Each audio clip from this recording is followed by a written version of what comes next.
And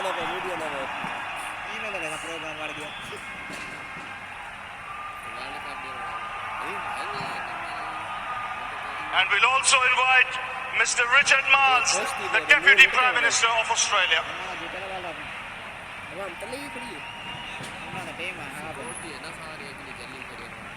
So the Honourable Prime Minister of India, Mr. Narendra Modi, and Mr. Richard Marles, the Deputy Prime Minister of Australia.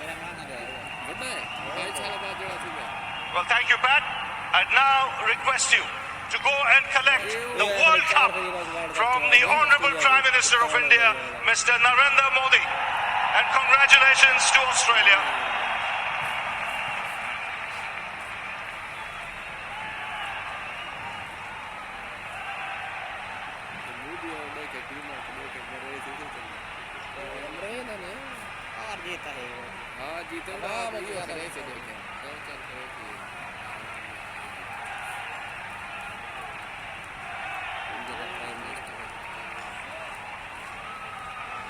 And it's many congratulations to Australia.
Well, that seems to take an eternity, didn't it? Pat Cummins got his hand on the trophy, but he had to wait forever to get his teammates around him to eventually lift the trophy like that and celebrate with his colleagues and the players that have taken Australia to a 50-over World Cup crown. They have played magnificently today, and they deserve all the plaudits that they will get this evening and of course tomorrow in the media, and I'm sure they'll have a fantastic evening.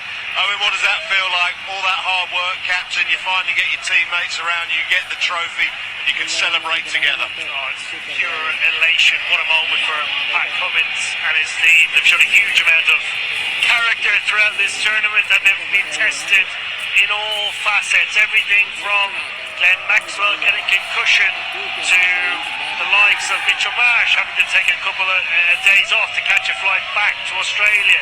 They went to the depths of their bench and they have come up trumps on the day when it matters the most. We talked a lot earlier about who would flinch first and who would necessarily come good under pressure. No doubt it is Pat Cummins and his team. Thoroughly deserved. Absolutely, got a thoroughly proud Australian alongside me, former Australian captain Ricky Ponting, who again knows what it's like to lift that trophy. How impressed were you with them today? Let's just deal with what we saw today in front of a very partisan crowd. All of the pressure on them in terms of the support going to India, and they have come through and delivered.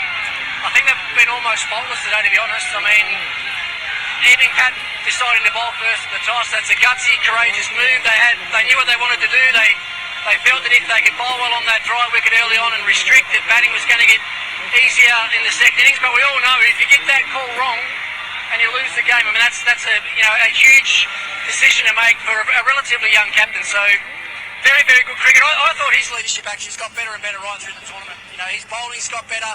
I think even the way he used his bowlers today and some of his field placements to Kohli and KL Rahul and such, outstanding. So, you know, once again, an Australian team just find a way to get done in the final.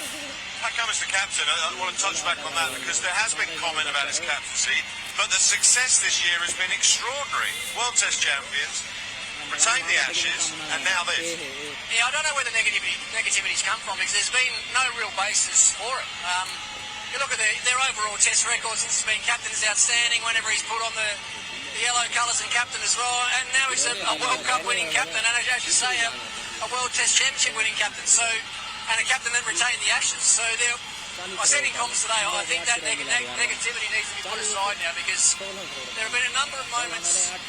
Think back to the first Test of the Ashes where he stood up and actually got the job done himself under extreme pressure with bat or ball. It's generally been him when his team's in trouble that's changed the momentum or changed the course of the game. So he thoroughly deserves everything that comes his way as far as leadership is concerned. What about the decision to not replace Travis Head in the squad when he broke his hand in South Africa? Many raised an eyebrow, is he going to be fit, is he not? And then for him to put in these two performances culminating today has been extraordinary. Yeah, man of the match in the semi, man of the match in the final, man of the match in the World Test Championship final as well. So we talk about big moments and guys standing up. I mean, he's emerging as one of the very best three format players in the world right now. You look at his